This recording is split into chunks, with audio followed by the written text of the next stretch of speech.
Hello everyone, তো তোমাদের সাথে আজকে একটা রেসিপি শেয়ার করব। তো রেসিপিটা হচ্ছে সব কিছু দিয়ে আজকে রেডি করেছি একটা রেসিপি। তো এটা আমি আগেও বানিয়েছি, তো আলাদা আলাদা করে বানিয়েছি, তো আজকে সব কিছু একসাথে করে তারপর বানাবো।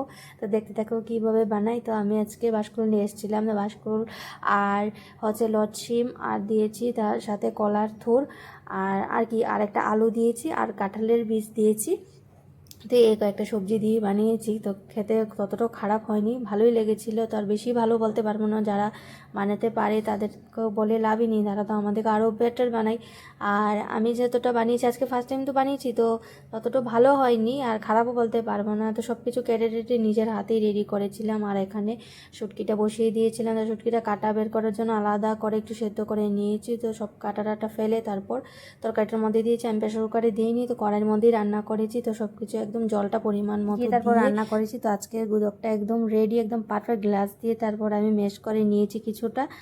আর ভালোই লেগেছে, খারাপ লাগেনি। তো তোমাদের যাদের ভালো লাগে গুদক খেতে তারা অবশ্যই লাইক কমেন্ট